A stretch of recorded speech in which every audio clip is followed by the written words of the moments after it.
You cannot stop me, I'ma make it to the top spicy. Call a covenant, not cocky. You cannot break me, this world's mine for the taking. Got an itch, man, I'm making. I'll keep my head down and grind and be patient. I'll take a stab at the top and the sailing. They can all try, but you cannot contain it. Cause I see the things that I want and I take on my goals. Push myself to the brink, no limit. Do what it takes to be free, committed. I'm a little obsessed with things, I'll admit it. But that's what it takes to get a freedom ticket. Got a killer instinct and it's just the beginning. Breaking down walls and the hurt start thinning. And the more you push, see the fast start trimming. Till you're the only one standing on street. Hey, this is Mike, and we're in New Jersey, Blackwood, New Jersey, at the CZW Studios and Training Center.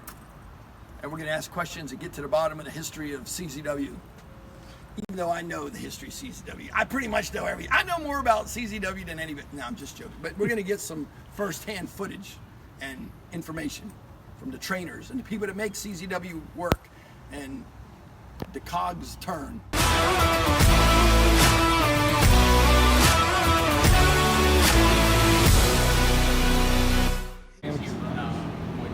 Oh, yeah, I know you do something. I got the look. So Delaware Mike and I are here with the current CZW Tag Team Champion, Harden. How are you doing? I'm doing good. Thank you very much for having me. Oh, thank you. Appreciate it. Appreciate you taking it. So we're here to talk about the history of CZW. So tell us, what was your first impression? What was the first time you got introduced to Combat Zone Wrestling? I first got into through CZW without really me knowing about it was the movie The Wrestler. Oh, yeah. Okay. When Randy Rand was wrestling Necro Butcher. Yeah. I just see CZW background. That was my very first instance of knowing what CZW was. And then later on, when I started getting more and like deciding to be a wrestler, I looked up the Combat Zone Wrestling Academy because like that was close proximity to me. And then I started researching guys like Moxley, guys like Joe Gacy, guys like Drew Gulak. And I really became infatuated with CZW's history overall in terms of like its standing in terms, not only in terms of like Jersey, like the Northeast, like Philly area. Yeah. But just like the saying that it has worldwide. Right. Japan, Italy, Mexico. Okay. Yeah. We were, you weren't there, but we were there when they were taping the movie, and we were fans in the audience. Yeah, I was not there. Yeah. At that point, I was like 7 at that point. Wow. So, In fact, when Necro came out, he saw me and he had me hold it. He had a bathrobe, slippers, and his glasses. And he's like, "Here, Mike." And I'm like, I'm holding him while he did the move, while he did his part, and held on to him. And that was great. That's a crazy story. I mean, Talk about the wrestling movie, The Wrestler. With the CZW scene, it was so crazy because a lot of people, a lot of mainstream fans weren't introduced to that. The glass, the staple gun, the barbed wire, and seeing that, for the first time, that's a little, the shock value is just crazy. I don't know if you experienced that when you seen the movie The Wrestler during that, Combat Zone Wrestling. I did, because at that point, I only really knew hardcore wrestling through the veil of a WWE fan. I didn't know what indie wrestling was at that point. Wow, until I really? watched, yeah, like not at all. Because Okay. keep in mind, like, all I ever knew was like what I saw on television. So I didn't know like the entire world of wrestling beyond the WWE at that point. And little do you know, you say you live in Camden. Yes. You were actually a mile from the ECW arena, CZW arena, whatever what they call it now, 230 arena. You were a mile. You were right over the river. Yeah, I didn't know that until like No, but way you later. could have walked to it. I could have. No, you could have walked over the bridge, down Columbus Boulevard, and gone to a CZW show. There was one time I went to go flyer for CZW. I actually walked. It took about like an hour and a half. Oh, after you knew about CZW. Yeah. At this point, I was already training. And, okay. We had to go flyers at one of the shows, so I just went there. Yeah, it took like an hour and a half to walk. But little did you know you lived that close to the arena and all the. But you didn't know about Indy. Yeah, okay. It happened. Hey, I didn't know when I was a kid either. So you walked to Ben Franklin just to get there, right? Yes, just to get there, I walked to Ben Franklin. So looking back at the history, you said you seen it at the Wrestler, and then you started looking back at the history of Combat Zone Wrestling. What was the most shocking thing to you? What was the thing that was like, wow, this actually happened? Definitely the glass, because at that point, I had like a few bad experiences with glass when you were a kid. Like, you have a glass cup, it smashes and falls, you're stepping on it. That was the worst ever. So like, imagine somebody actually putting their entire body through a pane of glass. That was like the most shocking. I don't know if shocking is the word, but just like, I was shocking, but also taking it back. Just like, whoa. Yeah. Whoa. Yes. Like that kind of feeling. So then you started seeing it, you started researching. When was the first time you actually went to one of the shows at for Combat Zone Wrestling? My very first show proper, not a Dojo Wars show because I went to Dojo Wars with some friends a little bit beforehand. My very first actual CZW show was Tangle Web 8. The main event that night was Nation of Intoxication versus OI4K, and it was promoted as Jay Chris' last match at the time. I think he had like a little break in between. I want to say that was around like 2015.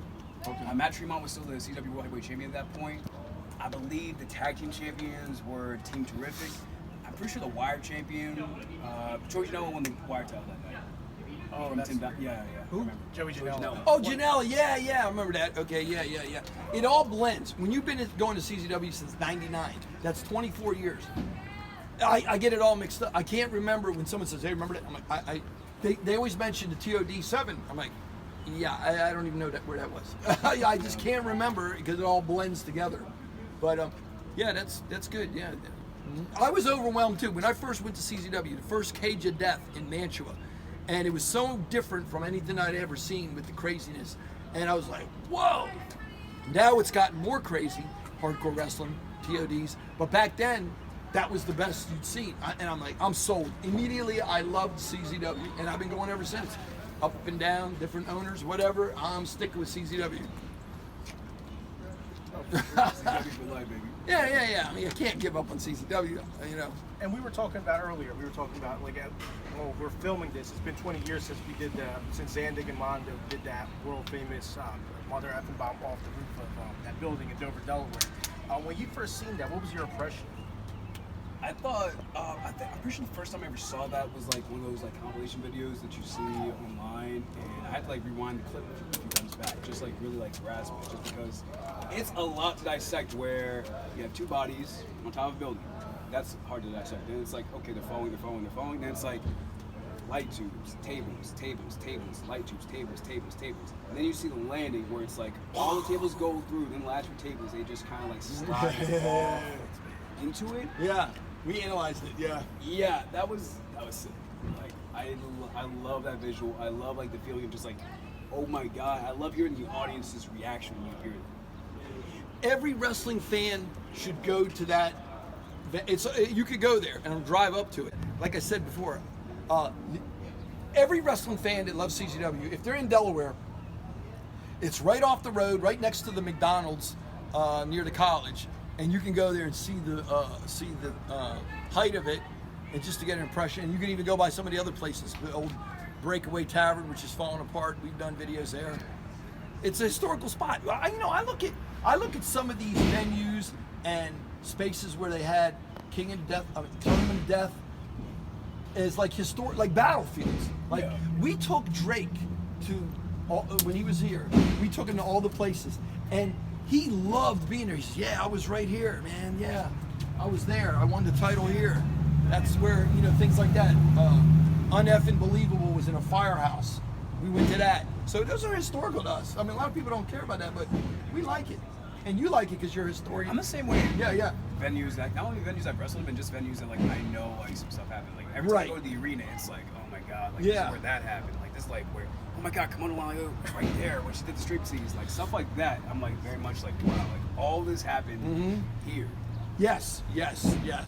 So you go to your first show. You once you leave that, what do you leave with? You go home, or you're like, wow, I have to start training with these guys. I have to get involved. What's going on in your mind after that first show? I think that I already knew I wanted to train at CZW, but also like it was in my head that I wanted to like explore more of its history, because like when you get there, it's like, oh man, like this story was happening, these guys were feuding, this was happening, but like how we get here, it's like from the beginning, it all leads to one story after another story, after another story, after another story. Lineage.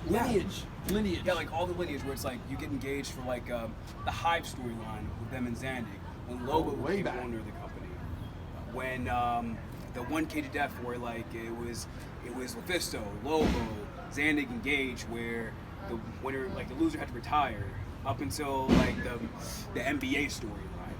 That all led me to like where I was at that point. Oh, okay. So that's like I've just like really like created more of a thirst for my hunger about learning about CZW's history. Oh, okay. See, that makes sense, because some people go to a school and they don't know. And you know what? I used to teach when I go to the Voorhees shows. And I'd see, I even like Penelope Ford, Layla Hirsch. I'm like, hey, you gotta watch my video. They're like, I'm like, you new in the school, huh? Yeah. And I'm like, watch the history of CZW in Delaware. Okay. Did you watch it? Yeah, we watched. So try to get history. History is important. Yeah, it is good. I'm glad. Because if you like history of it, then you want to make history, and instead of just being here like. Like my tag team CMD, like we're very much about making history of like what we're doing right now. We want to be considered in the same category as the Backseat Boys, same category as teams like Black Cat, the same category as teams like OI4. We want to be CCW history. We want to be ours. Oh, not just a champion that came through and left. Yeah, I got you. Right. Okay. We want a legacy. Okay, legacy's gonna good. be here far beyond like the time we're gone. I like that. That's a good goal. It's a good goal. Yeah. So tell us about make up your mind about starting to train combat zone wrestling. What was the first day like with joining, coming to combat zone? So my first day, actually I have 2 first days. My first day was just the tryout. I made my dad drive me over here. I'm like, keep in mind at this point I'm only like about, I want to say 14 years old. Oh, I what? Tryout. I do about 500 Hindu squats, about 100 push-ups. And that's just like a little taste of what the tryout is supposed to be. So then I ended up just like I was very unprepared. Like I hadn't had much to eat that day. I'd been drinking like juice and soda, like not being very hydrated. Oh man. Then I want to say like around a year later, that's like really when I had my first day. Layla Hirsch was here, Penelope Ford was here, another fellow named Chris was here, and it was just the basics, just rolling and just learning how to bump initially, and it was just like the aura was like in me, like, oh my god, like I'm doing it. But then like it kind of like set in like, okay, now I need to get to work. This is like an actual concrete thing. I can't be like as awestruck as I was when I first came in. Okay. Right. You had to train properly and everything. Okay. Yeah. Do you remember what the first thing they made you do? Like the very first day was Very first day, I got inside the ring. Before I entered the ring, I wiped my feet. Yeah. Got in the corner. Then I learned how to roll forward rolls, backwards rolls, record rolls, dive rolls. Then after that, I just learned how to bump. Yeah. So how long did you train before you started your debut for Combat Zone? About 14 months. About 14 months before I had my first match on the Dojo Wars program, which was happening at the time. And Dojo Wars was running, they ran the programs over there, correct? Yep. Yeah, let me ask you, so you took 14 months. We've heard anywhere from 6 weeks to interviews to like no training at all, right? I mean, putting you in, but you got 14 months in. Like after 8 months, were you wanting to do something? Were you like, come on, I want to be in it? After like 8 days, I wanted to do something. But how many days? 8 days. I wanted to. Of course, everybody has that want, but it's like, looking back on it, it took that long for me to be equipped with it. Yeah. Or like a lot of people, they get thrown right into stuff, and it doesn't like, work out. Yeah, like I really keep on. I'm still a teenager at that Oh, point, okay. so I had a lot more growing to do, more so than other people. Okay. But like those 14 months, like really just made me want it that much more. Like me waiting longer comparable to other people, I think that means that I don't take things for granted as much as other people. Right. Like I'm willing to grind and work for certain opportunities. Okay, that right. I'm sorry, willing to. Yeah, because in wrestling, if you're not prepared, it's us fans will know it. Trust me, we'll sit there and be like, I don't mind it, but you could tell that the guy, I mean, he's okay, but he's not. Especially you don't want to fans. Yeah. You could do. Look, this isn't like an outdoor free show in the middle of nowhere. Like a carnival that does.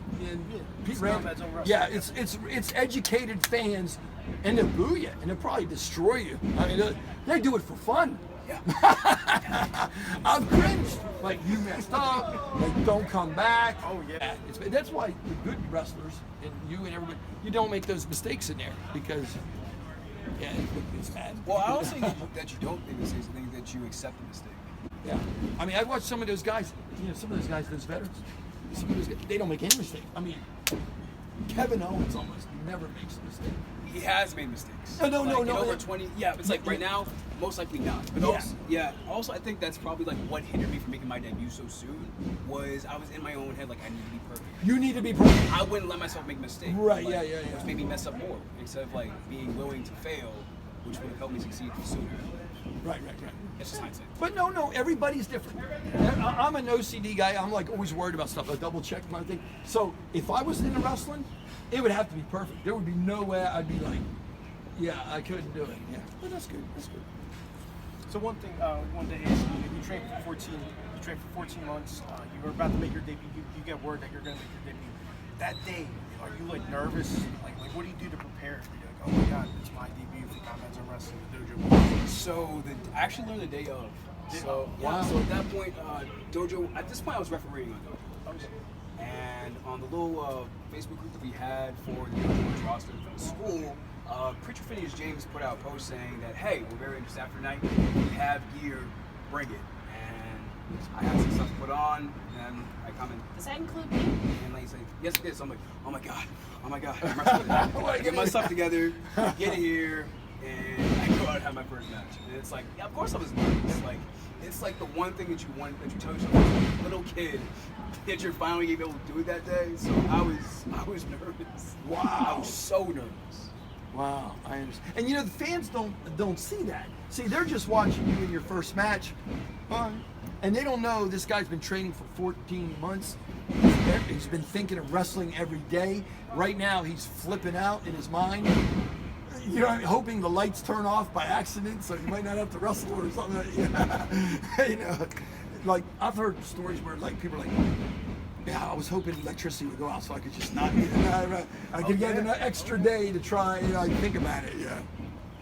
So you're standing behind the curtain. How does it feel? Like your music's just, you know, your music's next. Like, what's that feel like? You know, right before you go out there. I felt like Clark Griswold in National Lampoon's Vacation, right when he was about to jump into the pool, where he's like, this is crazy, this is crazy, this is crazy, this is crazy. Like, that's how it felt. Like, right before Clark's about to jump into the pool, National Lampoon's Vacation, just like, all right, here we go. Okay. But you did it. And Yeah. And then once you did the first match, everyone is easier and easier and easier, right? Yeah, I think it depends on the crowd. Where it's like every match is a different stage. Where it's like here, it's a much smaller show. It's much more family oriented. Where like then I have to go to a different state and go wrestle for a new crowd. I need to learn that crowd. Then I need to go wrestle in a much larger show where like the fans are different than what I expected. So then you kind of need to try to adjust to that. How did that first match go? It went pretty well. I must say it went pretty well in hindsight. Of course, like at that point, I nitpicked every little thing that I did wrong. Like every step, every movement, I nitpicked it to death. But in hindsight, it was a pretty good first match. So those 14 months of training initially paid off very well, I'll say. You're saying nitpick. You know, I've talked to a lot of guys, and I had buddies that wrestled, and they're like, how was it? I'm like, it was good. And he said, oh, I did that wrong. I'm like, I didn't notice that. You notice it more than we do. Trust me. I mean, things that we don't pick it up most of. I mean, really bad things we pick up when someone does something totally ridiculous. But little mistakes, it's hard to pick up because you guys know how to cover them, and you know. Right. There's some stuff that we as fans, you know, don't know that you as a trained professional are like, oh, I didn't do this. Because I have, me and Mike have friends that we go to their shows and they're like, we know we think the match is great. And then they're like, oh, you know, I was at a placement, or I was in there, you know.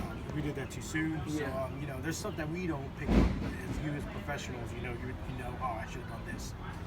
I would compare it to an ice skater who you see their performance and everything they do looks good, but those judges, they go over when the scoring, they're like, yep, didn't fully rotate and land the angle, and you know what I mean? They nitpick it, but only they can figure it out. You know?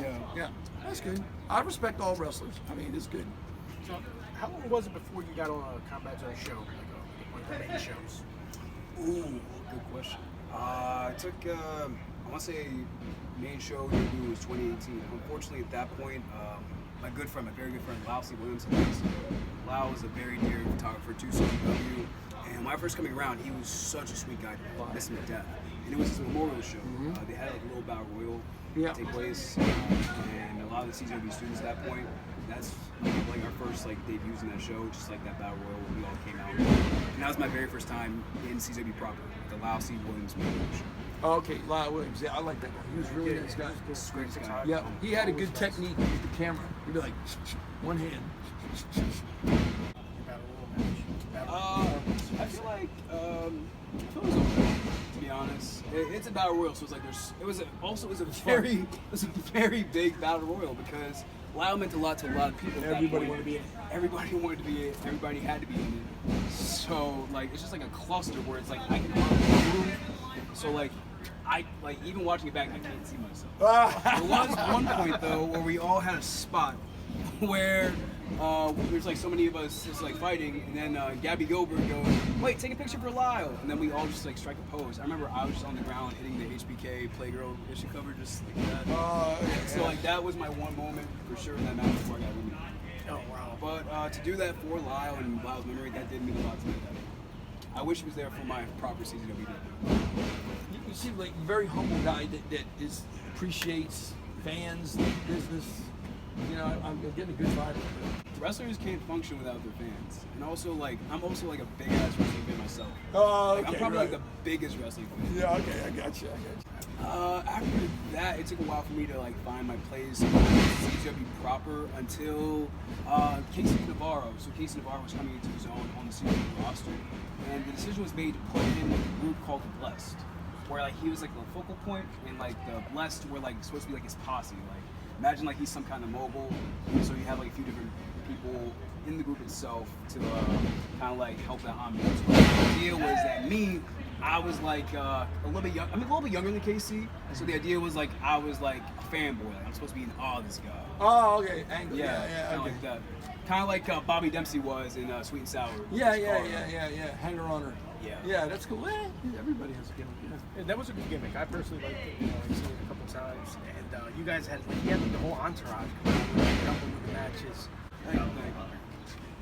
Okay, well now you are now the CZW Tag Team Champion.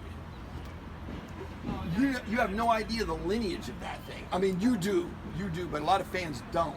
Like Necro Butcher, Toby Klein, the Backseat Boys, The Haas brothers. I can't even keep. J.C. Bailey. Chris J.C. Cash. Bailey, didn't Mondo? Chris Cash, Ruckus, didn't you have that? Blackout, yep. Blackout, Many times. Briscoe brothers. The Briscoe brothers. OI4K, Juicy Product. Okay, you know what you need to do? You need to go and look at the lineage and see how many of those guys made it to WWF that have your title, the title you have that they had, that lineage, and then do a little branch like tag, champ, where they made it. A lot. Must be 20 guys, right? Oh yeah, especially like Steve and Generico as well. Yes, Generica. Yeah. We were there for those title matches at the arena. And my favorite one of those is probably Steve. It wasn't a title match, but Steve and Generico versus Excalibur and Super Dragon. Oh I love that match. We were there. That was High stakes. Yeah. You know the name of that? High stakes. Yeah. It was a pay-per-view. It was two shows that day. But you were a little kid then. Yeah, I was a little kid without way later. Just like I had no idea what CZW was at that point in time, so I ended up like back watching. Wow. I think like the best of Kevin like Steen DVD I had. I think I borrowed that from somebody. Okay. That's how I ended up finding that. Wow. That's so weird. That God, we've been watching CZW. It's hard for me to believe that I've been watching for 24 years, and I'm running into guys that were like babies when I was at the show, and now these guys are holding the title of guys that I saw 20 years ago. It's the lineage. It's amazing. All right. What I think with the CZW special in the early 2000s, for myself, is CZW had their exclusive. They just had, you can only watch Xander. You can only go see Blake Beater. You can only go see certain guys at Combat Zone. Now, this guy's wrestling here, this guy's wrestling here, this guy's wrestling here. It's not, CZW had that exclusive. You had to wait a whole month to see that product. Yeah, I definitely think that's something that helped a lot with CZW. But at the same time, it's like, as independent wrestlers, it's like, you need to go out and find work. But we are trying to get better at making CZW special in that field. Like, I'm not trying to work as much. Like, in Maryland, CZW runs mostly in Maryland. I'm not going to work for a Maryland company. It's the same month as CZW's now. I got you. I'll go try to find another state. Well, that's good because it keeps you in a core place, and it makes the division. It makes CZW stronger in itself. Like, it's got a core group of people that are dedicated to it. Yeah, no, that makes it better. Yeah, I understand. Yeah. But yeah, you do need training. You do practice other places. Yeah, I got you. So I got to ask you, what's your favorite Combat Zone wrestling show from the past that you weren't involved in? what would you say if you could have anyone watching this? If you could say go back and watch this Combat Zone Wrestling show, what would it be? Or if you could have been at the show, let's say Yeah. you could have been at the show. I'd say best of the best 10. Best of the best 10. What's that? Really? Best of the best 10. Who won that one? I don't even remember. Sammy. Sam Callahan. Say the count. I mean, I was there. I just don't remember. They all blend together. I mean, I was at the first one. The Briscoes were at it, a one-on-one. They were kids. Actually, no. Change the answer. Best of the best 2. That's my favorite show. Because one of my favorite CW matches ever was Johnny Storm versus Jody Fleisch. Oh, I Jody love Fleisch. that match. Oh, was that I at Sewell? love that match. Sewell. I think it was at, I'm pretty sure it was at the arena. Oh, That was at that's the Sewell. Yeah. Okay, yeah. Yeah. Oh, yeah, Jody Fleisch. Now, I remember when he came in, they brought him in from England, and he was really popular. And then, I don't know if he's still wrestling, but he went to Japan every. Yeah, Jody Fleisch, you got to look up. Yeah, that's a small part of the history. I don't know if they ever won tag team titles or not. Did he ever win a title? No. But he was, yeah, you bring that name up. Jody Fleisch, yeah. He went on to Ring of Honor and bigger things too, yeah. He was before his time. He did a whole Yeah. back then we didn't see that much in the States. Oh yeah, he was stupid. Like, he was Yeah. crazy. Yep. I love Jody Fleisch versus Johnny Storm. It's like, I actually think it's probably like the best match in CCW history. It was good. I love that match. And the first time around was a 3-way, right? I could be wrong. With Yeah, it Ruckus. was a 3-way. With Ruckus. Because like at that point, it was like that's how the tournament worked at that point. Where it was like you had the opening 3-way match, whoever got eliminated, then go on to the next round. But the 2 people who survived went on. Right. That's right. That was a classic, and I believe that's when Ruckus broke the ball when he was running up it, and he went through. And Trent won later in the night. Yeah, that's right. That was a good one. That was probably the best that we had, in my opinion. That's the best too. The best of the best one, it just came out of nowhere. Zandig said it was going to be a tournament, junior tournament, younger, smaller guys, I guess it was junior size, smaller. And we're like, we go, and it was great. I remember my dad went with me, and he liked it. It was just match after match. Hoovy was in it too, right? Yeah, Hoover too, Guerrero, Yeah, Mondo? Winger ended up winning that as well. Yeah, that's Winger, right, yeah, right, Winger, yeah, Winger. So yeah, that was a big thing. And then Best of the Best started a history. And my favorite CZW show ever, I'm gonna have to say the Tournament of Death one, because that came to my town where I lived, Dover, Delaware, and it was amazing that it was right there. You weren't there, right? No. And that was big. That was just something else. It was definitely something. I would love to have been there. Because I think I'm pretty sure at that point King of the Death matches was very much a thing. But, Oh yeah, Ian's. it's a southern thing. Yeah, It's yeah, like, yeah. Here was like the East Coast's version of Right. like massive deathmatch tournament. Yes. And at that point, it was also Zandy's Tournament of Death because they were doing the angle called with it, yeah. Lobo, Right. and CZW at that point. So it was Yeah. like kind of like an offshoot thing. Yeah, and yeah. then, of course, later in the night, that's when the Weed Whacker spot happened with Mondo Yes. and White Beater. Yeah, that was big. Yeah, that was. That's probably my favorite memory of being at a CZW show. But then you got other memories too, yeah. But that's always in my mind. My favorite event has to be Cage of Death 5. Cage of Death 5 probably with the suspension.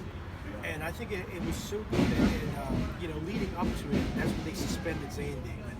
When HIV came in, they beat him up and they suspended him at the arena. Me hooks. The oh meat my hooks, I god. think. Yeah, that was crazy. Yeah. Please leave the building immediately. Yep. We were like, oh god, we gotta Yeah. get out of here. I think that was crazy. That was again before its time. I think it was like one of the first times they did Cage of Death without the white suits. So it was just crazy. And I always recommend that. From start to I'm finish. also a fan of 6. Cage of Death 6 was really good. I don't Cage even of know. Death I don't 6, know who was in it. Blackout and the Blackout one. Yeah, Blackout versus Team Cash. Yeah. Oh, okay. That one, yeah.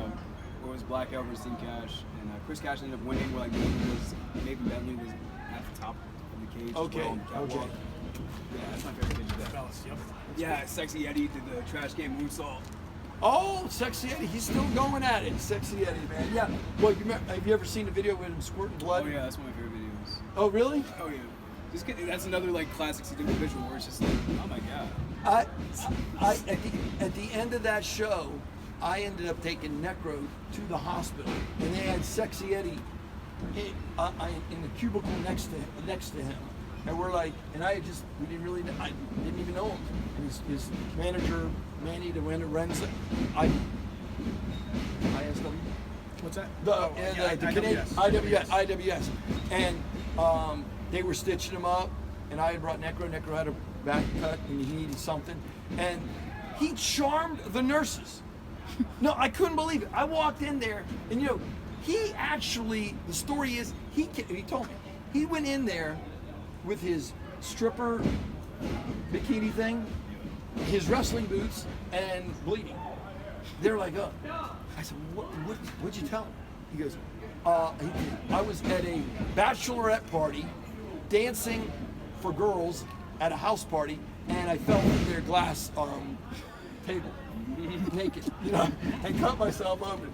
And when they found out that when they thought he was a stripper, all those nurses were all over because he was good looking, built and everything.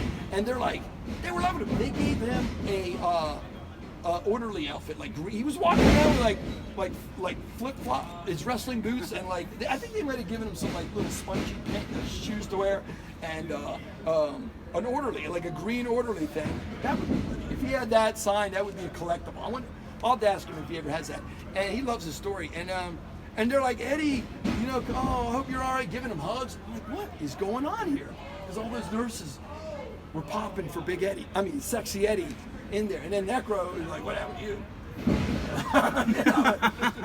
What's going on over there? I don't know. I've never heard that story. You never heard that story? Never heard. Well, Eddie claimed that he was dancing and fell through glass, and they accepted it because he looked like a stripper. Necro, they're like, was this man attacked? Because if you come in with a weird cut or injury, they want to know what happened.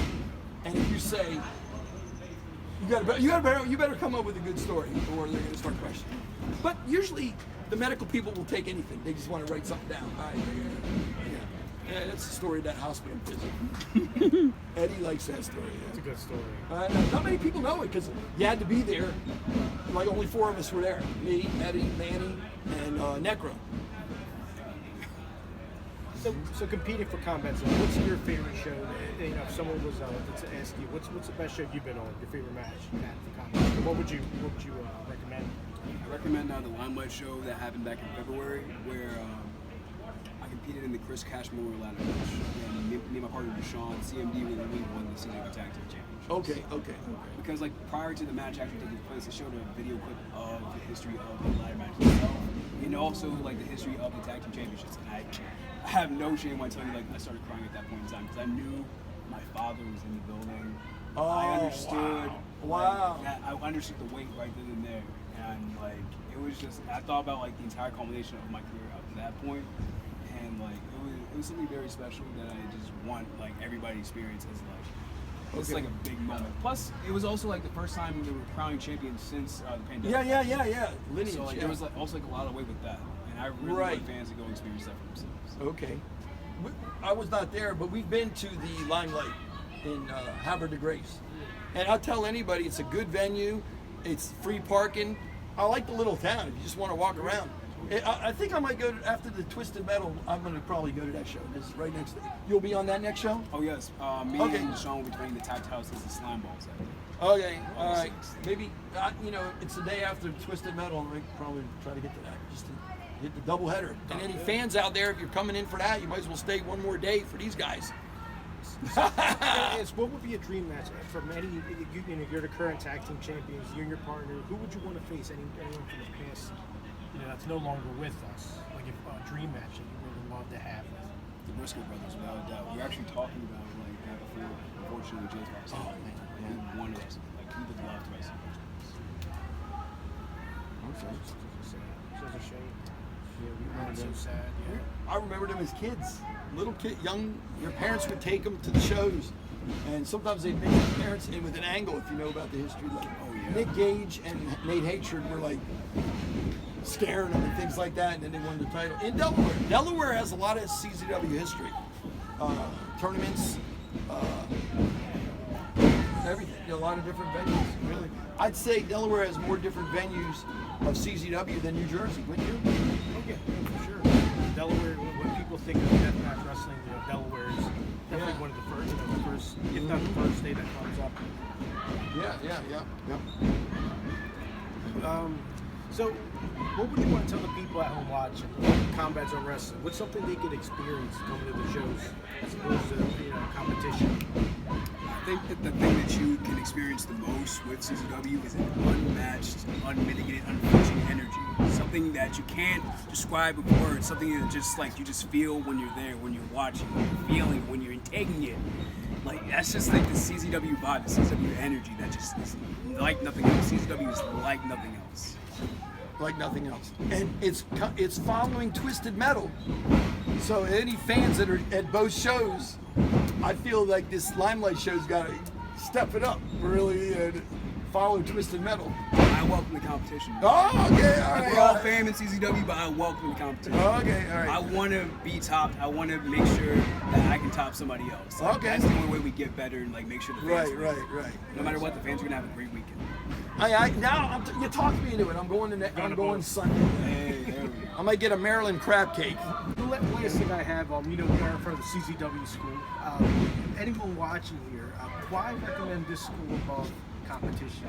Because we have trainers that have been experienced in this sport for the past 2 decades plus, where you have DJ High, you have Gabby Gilbert, you have Deshaun Pratt, like trainers who know their craft, who take the time and effort and patience to care about anybody who comes to this door, where you'll learn different kinds of styles and also different kinds of etiquette. You learn how to become a man. I learned how to be a man training at the CZW dojo. I learned how to because I came in as a teenager. So I learned how to conduct myself, I learned how to be mannered, I learned how to go about certain business things. So if you want a great education in professional wrestling, come to the CZW.